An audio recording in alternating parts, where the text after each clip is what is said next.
If you're here because you want to know how to learn SQL fast to get ready for a data analyst job or any analyst job per se, then you're in the right place. I'm gonna give you an actionable 5-step roadmap with practical examples like me showing you how I actually write SQL queries that you can easily follow to learn the most essential SQL commands and techniques that you'll need to land your first data job or advance further in your data career. Just quickly, for those of you who are new here, my name is Mo Chen and I work as a data and analytics manager, and I have over 6 years of experience working with big data in the financial services industry. First up, let's talk about the basics. The better you understand and learn these basics, the easier it'll be to build more advanced SQL skills. I'd start by learning the essential SQL clauses select, from, and where. I've written a lot of SQL queries in my life, and I'm telling you, these form the backbone of almost every SQL query you'll write. As you're learning, focus on practicing simple queries on a single table. This will help you build confidence and understand how SQL interacts with your data. I say single table here specifically because my strong advice for you would be to get really comfortable with querying one table only first before jumping into joins of any type. And now, some practical examples. Before I jump into writing those SQL queries, first, let me just quickly show you the tables that I'll be working with, or at least a database. So I'm within DataCamp, a platform I use quite often, and there's this unicorn companies database, and you can see within here I have quite a couple tables. I think it's 7 tables: companies, dates, funding, industries, product emissions, sales, and students. I can come in here and I can explore these tables. So you can see I'll be using companies, funding, and then industries, and probably product emissions as well. So I think these are the 4 tables that I'll be using in this video to demonstrate how I write these SQL queries. So let me go back within my platform, and then the first query we're going to write, like I said, is just select, from, and the where clause. So the first query is right here: select everything from companies where the continent is equal to Asia. Let me run this code right here, and you can see that if I look into continent right here, all of it just says Asia, obviously because I selected Asia, but obviously I could select different continents as well. So if I just go back into the explore bit, I know that within companies I have other continents as well, like Europe, North America, so on and so forth. So let's say if I go back into my code right here and I just write Europe, then obviously I'm expecting all of the rows to be in a country that is in Europe, or tied to a company that is in a country that is in Europe. So this was my query. Let me just change it back to Asia. I can run this query, and then you can see everything is working just fine. Let me add a new row, and we can just do another one. Let's say this time we'll select all of the companies that are in China right here. So let me run this code. And obviously this time in the country column, we're only expecting China, which is the case. So this is a super simple demonstration of how to use select, from, and where. Once you're comfortable with these basic queries, it's time to dive into some data manipulation. Learn how to use aggregate functions such as count, sum, or average. These functions allow you to perform calculations on groups of rows. So I'll add another query right here, and let me show you some aggregate functions. So we're expecting a single result right now.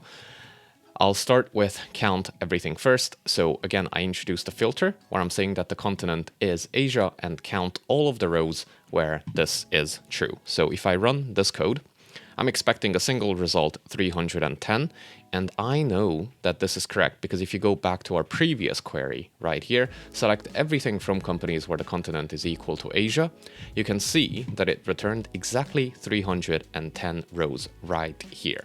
So this is the way I know that this is definitely correct, because obviously I have 310 companies that are based in Asia. Another query we could do, because I did say I'll show you a query with sum and average as well. So we'll pick a different table this time, and I'm picking the the product emissions table right here. So I'm saying that select the sum of the weights in kilos of these emissions and then the average of the carbon footprint. I can probably make this look a little bit nicer and neater. And then if I run this code, I'm expecting two numbers, two single results, the sum for the weights in kilos and then the average for the carbon footprint. Now you can see here that the naming convention is a little bit different because first I name the database. So it's public is the database's name, public dot, and then I pass in the table name, which is product emissions, and then the column name. So you can see here that public is the database name, and then I have product emissions, which is the table, and then within product emissions, if I drag this up a little bit, I have weights in kilos as a column name. So these are some simple aggregate function examples. After learning some basic aggregate functions, and obviously there's a lot more than just count, sum, or average, so please just search SQL aggregate functions to see what else is out there. Start using the group by clause, which is essential for organizing your data into categories. Use this with the having clause to filter groups based on aggregate conditions. And also make sure to understand how to use order by to sort your results. Let me show you what I mean. Let me quickly show you how to use group by and order by. So I'll kick off another SQL query right here, add a line, and this is my code. I'll run it and then I'll quickly explain it. So you can see what's happening here is that I'm selecting the company and then I'm grouping by the company as well in my group by clause, and then I'm ordering by the total carbon footprint in a descending order, and then I'm getting the total of the carbon footprint, and then I'm renaming that column as the total carbon footprint. So if you can see in my query, it starts with the highest number, 9,778,464, and it goes all the way to the smallest number, which is 0.00083. Now you can see that I have 145 rows of data because I grouped by the company. So that means that I should have 145 unique or distinct companies. There's an easy way to check this. Let me just show you. I know it's not a group by clause. It's going to be an aggregate function, actually. So I'm saying that select the count of all of the unique companies as unique companies from the product emissions table. So if I run this, I'm expecting a single result, which is 145, which is correct. So this is great. And now I'm going to show you how to use the having clause with the group by clause. So the only difference now really is I'm going to introduce this line right here. So having a carbon footprint in total of over 50,000. So give me only the companies that have a total carbon footprint of over 50,000. So the top polluting companies are the ones I'm looking for. And you can see right here that this is correct. So I have these companies. These are the 15 companies whose total carbon footprints are above 50,000. As you can see, the last value within here is 58,218.7. So this is how you use the having clause with the group by clause. Next up, you should learn how to work with multiple tables. In the real-life scenarios, data is most often spread across multiple tables. That's why it's essential to learn how to combine data from different sources using joins. Start by understanding different types of joins: inner, left, right, and full outer. Each of these serves a specific purpose, and understanding when to use each type is crucial. I didn't really want to recreate diagrams and visuals on SQL joins because it's all out there somewhere on the internet. Everybody has a different version of it. So I found this little diagram on W3 Schools, and this depicts everything I want to show you or I want to explain to you quite well. So if you can see here, an inner join is where you join everything that you have in common in both tables. So it says returns records that have matching values in both tables. I think this is pretty simple to understand. I think the left join may be a little bit more difficult to understand if you're a beginner, but essentially you're taking everything from table 1, even if it doesn't match anything in table 2, it'll just return a null. So you're taking all the records from table 1 and the matching records between table 1 and 2. Now the right join is the exact opposite. So you're taking all the records from table 2, even if there's no match in table 1, so you would get a null value for those. And then you're taking the matching values between table 1 and 2, and then the full outer join. I think it's pretty simple to understand. You'll take basically everything from table 1 and from table 2, regardless of whether or not there is a match. And just like with steps 1 and 2 so far, let me also show you some practical examples, and let me also talk a bit about the learning platform that I'm using, DataCamp. I've personally been using DataCamp for years, even before I ever started YouTube, and it's honestly one of the main tools that helped me build my own SQL skills. What I love most is how hands-on and interactive it is.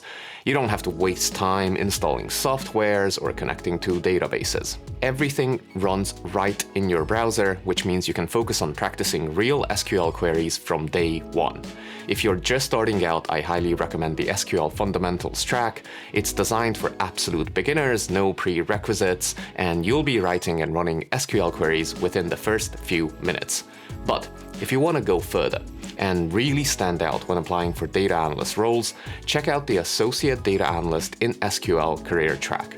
It walks you through real-world projects and advanced topics, and by the end, you're fully prepped for the industry-recognized SQL Associate certification. That certification is a huge plus on your resume and LinkedIn. I know from experience it helps you stand out with employers. So, if you want to learn SQL the right way with hands-on projects, instant feedback, and industry-ready credentials, check out my links in the description below. Thanks again to DataCamp for sponsoring this video and for being such a key part of my own data journey. Now, let's move on to those practical examples. Let's start with the most common join, the inner join right here. So I'm selecting company from the companies table, which I aliased with a C. So you can see that this is called aliasing. Essentially, I'm selecting the companies table and then I'm giving it a new name, a new alias in the form of a single letter C, so I can easily refer to it. So I'm selecting company from the companies table with a c.company notation. I'm selecting country from the companies table with a c.country notation. And then I'm selecting the industry from the industries table, which has an alias of I. So I'm selecting first from the companies table, and then I'm inner joining the companies table with the industries table on the company ID. So company ID is the column that appears in both tables, and this is how I can join them.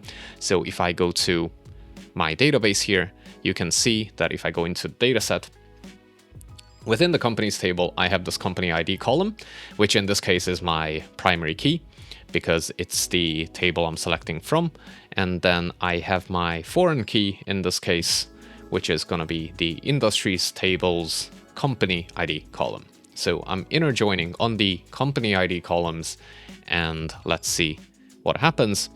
So I can utilize the information in both tables now, so I have access to the industry column in the industries table as well.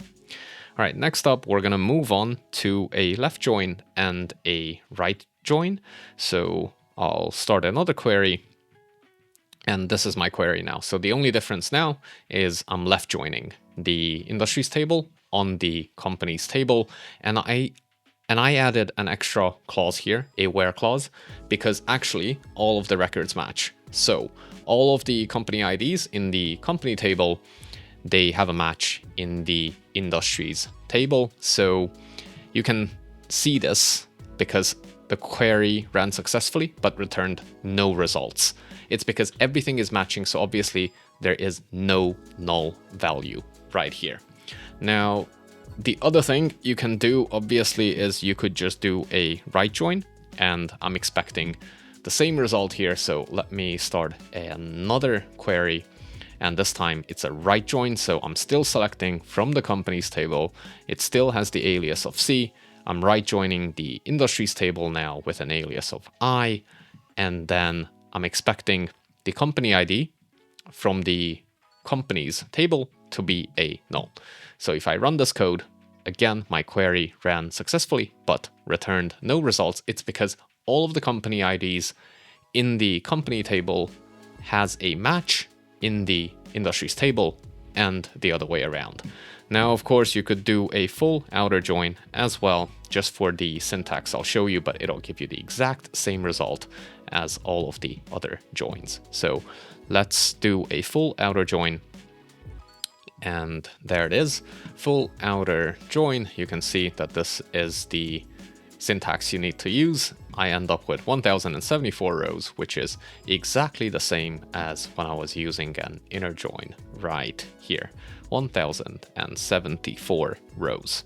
To truly stand out as a data analyst, you'll need to master some advanced SQL techniques. Begin by learning about window functions and case statements. Once you feel comfortable with these, move on to subqueries and common table expressions, CTEs. Window functions allow you to do the calculations for every row while still showing the rows versus aggregate functions that provide only a single result. Case statements let you apply conditional logic. A subquery is a query nested inside another SQL query to perform operations that require multiple steps or more complex logic. They can be used to filter records based on data from related tables, aggregate data or perform calculations dynamically, cross-reference data between tables, or conditionally select rows without needing explicit joins. A common table expression is used to break complex queries into simpler, more readable parts, making the SQL easier to write, understand, and maintain. And just like with all the techniques before, I will of course show you some practical examples right now, starting with window functions. And here's a window function that I wrote, which I think is really good for explanation purposes. So the way you write a window function is you put in whatever, well, calculation you're looking for. This could be sum, average, whatever you're looking for. And then you use the clause over. You use the word over, and then you can partition by something. So in this case, I'm partitioning by product line. Partitioning by is just separating it into categories, kind of like group by. So if I go through this query, I'm selecting order number, warehouse, client type, product line, and then the total of the unit price partitioned by the product line, so grouped by the product line. I'm renaming this column as the total unit price. I'm using the sales table, and then I'm ordering by the total unit price descending. So this is a window function. Again, you have to use some kind of a calculation. In this case, it's sum, and then you use the word over, and then you can partition by. And then you can see right here that I'm partitioning by the product line. Obviously, each product line's total unit price will be exactly the same. So you can see that suspension and traction is 7,745.13 all the way until I reach frame and body, which is 7,110. And then if I scroll further down, I have electrical system 4,937. And let me just scroll all the way to the bottom where I have miscellaneous 2,782. So this is a window function that you can use, and this is a very easy demonstration of a window function. Now I can show you another one with rank this time. So rank is used to rank certain things, obviously. So if I run this code, I think it'll make a lot more sense to you. So this time what I did differently here is instead of using sum, I said I'll use rank, and then I'm not partitioning by anything because I want to rank every single row in my table, but I am ordering by the unit price descending. And then if I run the code, you can see here that I have the highest unit price at the top, which has a rank of 1, and then the second highest unit price of 66.53 has a rank of 2.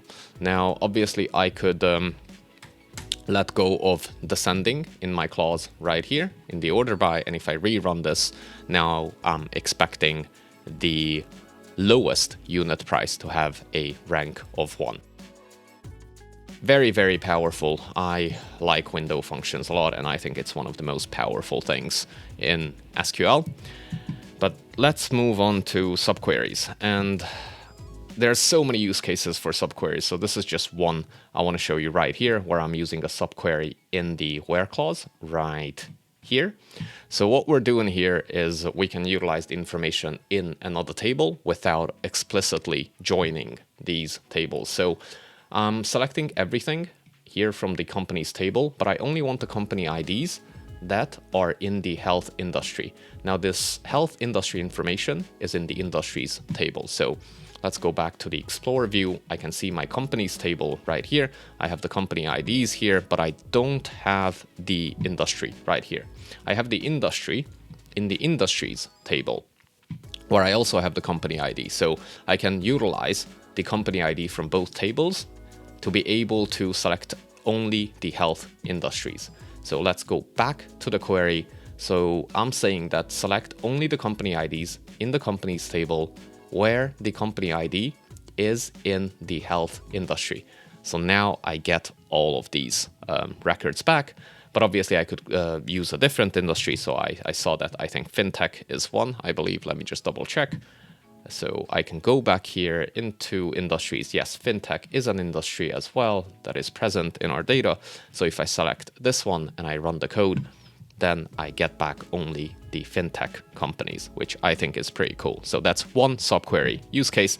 There's so many of them. I really don't want to go through all of them here because it's going to be a very lengthy video. Hopefully this gives you a good idea of what you can do with subqueries. Okay, let me move on to the common table expression. And this query is going to be quite long, but I'm going to break it down because that's the whole point of a common table expression, or CTEs. So if I run this code, it'll give me one pretty small table right here with only 7 records. But let's just break it down. So you use, first of all, the with and the as clause, and this is how you create CTEs. CTEs are temporary, so you have to run this whole query together for it to work.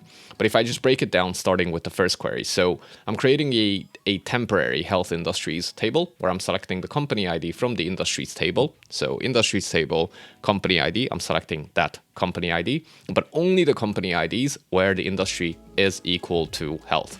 So I can actually run this code underneath. So if I do this, let me just show you what's going to happen. So if I run this, I'm expecting all of the company IDs that are in the health industry. And to give you a better idea that these are actually in the health industry, let me just add in the health column, and there you go. So that's my first temporary table. Then I'm creating a ranked funding table. I'm selecting the company ID, and then I'm dense ranking by the funding in a descending order. So I want the highest funding to have a rank of 1. So I'm doing this from the funding table. And there's a difference between rank and dense rank. So let me show you that as well. Actually, let me just add a new query right here, and then I'll scroll up. So let me show you the second temporary table within our CTE code. And there you go. You can see that I should probably add the funding value as well. Otherwise, it doesn't really make sense. So I'll add that one too. And you can see that the highest funding has a funding rank of 1, and then the second highest has a funding rank of 2. And then you can see this is where dense rank is different from ranking, that if it's a tie, it'll be 3 and 3 right here for both of these companies, and then it'll jump to 4. Whereas rank, let me just show you, it will do something different, and it's pretty easy to see. Once I do it, you see it just goes 1, 2, 3. So there's a tie here, 2 3s, and then it goes straight to 5. Whereas dense rank is 3, 3, and then it goes to 4, the next integer. So I want to use dense rank, and that's the code that I originally used. So if I change it back now, you can see that it goes 1, 2, 3, 3, and then 4, 4, 4, 4 for that tie, and then the next integer, which is 5. So that's the difference between rank and dense rank. And then, of course, this is a window function. You can see from the way it's written. So you have a calculation here, and then use the over clause. All right, so the third table. So this one, now all I'm doing is I'm actually selecting the top 10 from this table, ranked funding. So the top funding table is going to contain the company ID, the funding rank that I created right here from the ranked funding table, which is up here. So I'm calling upon the table that I created before. And then I'm saying that only give me the companies or the company IDs and the funding rank for the companies that have a funding rank of less than or equal to 10. So I'm looking for the top 10 in a dense rank way. So I will very likely, and you can see, I will definitely end up with more than 10 companies. And then I have my select statement. So now that I have all of these temporary tables created, I can utilize the information in these temporary tables. So I'm saying select everything from the companies table. I think this is pretty straightforward because this is just me selecting everything from the companies table. So you can see I have my database here. If I go into the companies table, I have all of these columns. So I'm selecting company ID, company, city, country, and continent. And then I'm saying that select only the companies where the company ID is in. And now I'm selecting information from the temporary tables I created. So because I know I already have a health industry table, I'll just say where the company ID is in those company IDs. So those are only companies that are in the health industry. And on top of that, I want that company ID to also be in one of the top funding company IDs.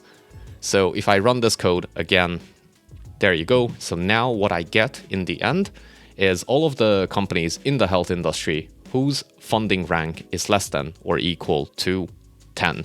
And this would be a pretty simple and probably quite exaggerated version of a CTE. And last but not least, step 5. Start working on projects using actual datasets.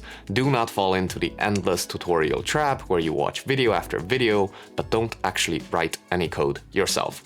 You need to learn how to deal with messy datasets, how to extract insights from this data. And the best way you can do this is by actually doing it. So please go ahead and challenge yourself and work on some projects, no matter how big or small. If you have no idea where to start, you can just search my channel for an entire end-to-end SQL database tutorial video, or if you're into something more advanced, then just check out my video on window functions. Another option, of course, is to check out DataCamp, the platform that I use as well to learn a bunch of technical skills. And I'm afraid that's it for today's video. I promise you, if you follow these 5 steps, you'll learn SQL fast. If you found this video helpful, don't forget to like and subscribe, and check out everything on my website at mochan.info. If you want more content like this, feel free to check out these videos right here. Thanks so much for taking just a little time out of your day to watch this, and I shall see you in the next one.